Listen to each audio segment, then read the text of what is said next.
से, विपक्षी पार्टियों की तरफ से कि भारतीय जनता पार्टी के पास चूंकि विकास के मुद्दे नहीं है, इसलिए बार बार राम का नाम बीच में ला रही है। जी, बात ये नहीं है कि ये राम का नाम ला रहे हैं बीजेपी वाले। बात ये है कि कांग्रेस पार्टी को राम के नाम से ही चिढ़ है। भगवान राम से ये इतने चिढ़ते हैं। अभी आपके यहीं बैठे हुए भाई साहब ने क्या बोला है कि आप राम की पूजा क्यों करते हो, विष्णु भगवान की क्यों नहीं करते हो, और मैं एक हिंदू हूँ। तो आप हिंदू हो तो हिंदू होने के नाते मैं एक क्वेश्चन पूछता हूँ, भगवान राम कौन है, आप राम किसके नाम अवतार? का ही क्यों हमेशा भगवान राम चुनाव में ही क्यों आप प्लीज करते हैं? बीच में ना मैंने ये बोले, बोला ऐसे ऐसे ना इंटरप्ट नहीं करते, ऐसे बीच में नहीं, ठीक अच्छा नहीं लगता। आप अपनी टर्न पे बोलिएगा। मेरी बातों तो आपने बोला भगवान विष्णु की आप काउंटर कर लीजिएगा, बोलने दीजिए। विजय जी बोलिए। जी जी जी। तो इन्होंने ये बात बोली तो इनको ये नहीं पता है कि भगवान विष्णु के ही अवतार है, भगवान राम भी, भगवान श्री कृष्ण भी, भगवान परशुराम भी। तो वो 14 कला से अवतार है। तो आप इस तरह की अनर्गल बात मत करो। तो ये वो हैं, गांधी जी को मानते हैं लेकिन गांधी जी के आदर्शों को नहीं मानते। गांधी जी हमेशा हे राम, जब उनके प्राण निकले थे तो उन्होंने हे राम बोला था। उनकी समाधि के ऊपर लिखा हुआ हे राम, वहां हे विष्णु क्यों नहीं लिखा हुआ? तो आप ये बताइए, अभी आप देखो जाके केदारनाथ का कितने बार दर्शन किए हैं हमारे यशस्वी प्रधानमंत्री जी ने। 2019 में इलेक्शन के दौरान हमारे प्रधानमंत्री जी वहां गए थे। महाकाल का देखिए आप, और बनारस में आप देखिए। तो केदारनाथ बद्रीनाथ में भी हमारी आस्था, हमारे जितने आराध्य हैं सब में है। आपके अंदर इतना पेशेंस नहीं है क्या? चुनाव में ही क्यों यूज करते हैं? आप सालों भर पूजा करते हैं हर भगवान को, और चुनाव में सिर्फ राम की पूजा करते हैं। इनके बीच में कोई बोला था क्या? अगर आपके पास कोई आधार है तो बोलिएगा। बीच में बोला ये अच्छी बात नहीं होती। क्या होता है बोलने आप अपने खूब बोलना जितना आपने बोलना है। तो मैं ये कहता हूँ भगवान राम हमारे आराध्य हैं, हमारा सपना है और हम उसको साकार कर रहे हैं। राम राज्य, राम राज्य हर भारतवासी का सपना होता है कि देश में राम राज आए, देश सशक्त बने। हमारी सांस्कृतिक जो विरासत है, आक्रांताओं ने किस तरह से उनको तोड़ा था, तहस नहस किया था, अब हम उनको एक देश की पहचान बना रहे हैं। उसके अंदर इनको मिर्ची लगती है, जैसे भगवान राम का नाम आता है, कोई भी किसी आस्था केंद्र का नाम आता है। हरमन जी कांग्रेस प्रवक्ता है। 30 सेकंड बोलना चाहूंगा।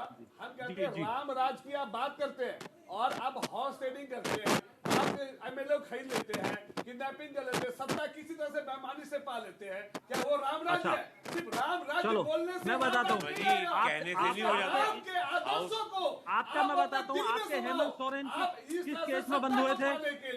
आपके जो हेमंत सोरेन जो है ईडी ने किस केस में अरेस्ट किए? उनके पिताजी शिबू सोरेन किस केस में बंद हुए थे? आपके पास तो सारे परिवारवादी, परिवार और भ्रष्टाचार को अब इन्होंने मुद्दा बदल दिया। आपके पास जवाब नहीं है, इसलिए आपने मुद्दा बदल दिया। अब आप भगवान राम पे आइए ना। हरमन जी आप विजय जी की बात रखें, ठीक है, सहमत है, ठीक है, ठीक है के शर्मा जी, ठीक है, ठीक है जी, बाकी कोई बोलने दे दीजिए, ठीक है के जी, मेरी बात का जवाब दीजिए, ठीक मेरी है, बात का जवाब दीजिए। भगवान ठीक है। हरमन जी आप बताइए कितने सहमत है आप विजय जी की बात से?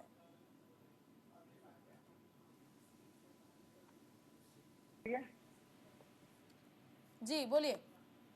जी, हर चुनाव में भारतीय जनता पार्टी जो अहम मुद्दे हैं, जिस पिछले बार इन्होंने अपने मैनिफेस्टो में और अपनी मोदी जी जो गारंटी कहते हैं उसमें इन्होंने कहा था कि हम हर साल 2 करोड़ रोजगार देंगे, हर व्यक्ति के अकाउंट में 15-15 लाख रुपए आएंगे, महंगाई को हम कम करेंगे, देश में खुशहाली, अमनो अमान, तरक्की लाएंगे।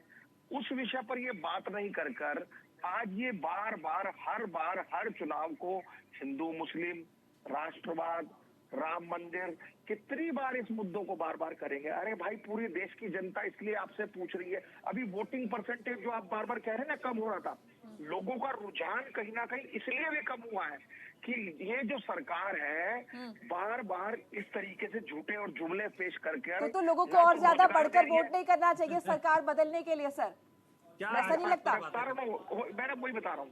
देखिए, विपक्ष भी तो कमजोर जितना है, विपक्ष भी पिछले तो अच्छा नहीं है। दो विपक्ष अच्छा होता तो देखिए, ये परसेंटेज जितना नहीं दो बढ़ती। फेज के चुनाव न का सत्ता हमारे पास पक्ष और न ट्रांसपेरेंट विपक्ष, एनालिसिस है। दोनों ही ऐसे ही है, भारतीय दोनों ही जनता अपने देश को पार्टी के जिन बूथों जनता को पर- गुमराह करते जिन हैं, बूथों पर दोनों ही देश को ज्यादा जनता करी को जो थी, है बेवकूफ इस बनाते बार हैं। वहां पर लोगों ने उदासीनता दिखाकर भारतीय जनता पार्टी का वोटर निकला ही नहीं, और जितना वोट परसेंटेज निकला है वो सब इनके खिलाफ निकला। और आने वाले 4 जून को आप देखिएगा कि भारतीय जनता पार्टी का क्या हश्र होने वाला है, क्योंकि जो असलियत में मुद्दे हैं, जिसका देश से सरोकार है, आज देश का युवा पूछ रहा है कि कहाँ है हमारे रोजगार। भाई साहब, आज देश की महिलाएं कैसे पूछ आप रही हैं सत्ता कि से महंगाई उखाड़िएगा? 3 गुना हो गई सत्ता है। से उखाड़ने आज के डॉलर लिए के दाम सिर्फ जो है बकवास करने से वो नहीं 80 होता। रुपए से ऊपर हो सत्ता गए। में यदि तो आपको आज आना इस है पर- तो इस अच्छे पर मुद्दे भारतीय को जनता आप पार्टी क्यों नहीं उठाओगे, बात करती है? अच्छे मुद्दे को।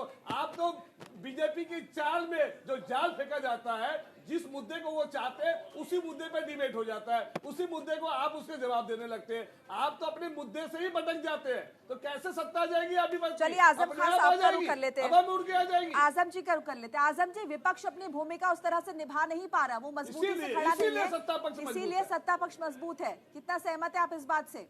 ये सत्ता पक्ष और सत्ता पक्ष के समर्थकों को लगता है कि विपक्ष अपना काम नहीं कर रहा है। विपक्ष पूरी तरह से अपना काम कर रहा है। आखिर बताइए, महंगाई के मुद्दे पे कहाँ विपक्ष बात नहीं कर रहा है? सिलेंडर अगर 450 का 1100 रुपया हो गया तो कब विपक्ष ने नहीं बताया? और डीजल अगर 60 रुपए का 90 रुपया पहुंच गया तो कब विपक्ष ने नहीं कहा? पेट्रोल पे जो लूट चल रही है, ये सारी लूट, किसान की जो समस्याएं हैं, क्या विपक्ष ने उसे उजागर नहीं किया? पीछे फुल टॉस बोल दे देते हो, ऐसे नहीं नहीं, statement किसानों आ की जाते हैं। समस्याएं हाँ, हम ये लोगों ने बीजेपी नहीं आज उजागर कर की देता क्या? है। तो ऐसा नहीं है, जो स्थानीय मुद्दे हैं, जमीनी मुद्दे हैं, विपक्ष उस पर हमेशा टिका रहा और उसी पे बात कर रहा। ये तो भाजपा और भाजपा समर्थक चाहते हैं कि विपक्ष उनके सांप्रदायिकता के बीच पे आ जाए, जो उनका सांप्रदायिक एजेंडा है, और जो उनका प्रोपेगेंडा का एजेंडा है, यानी प्रोपेगेंडा की जो राजनीति है, प्रोपेगेंडा की राजनीति पे वापस आना चाहते हैं।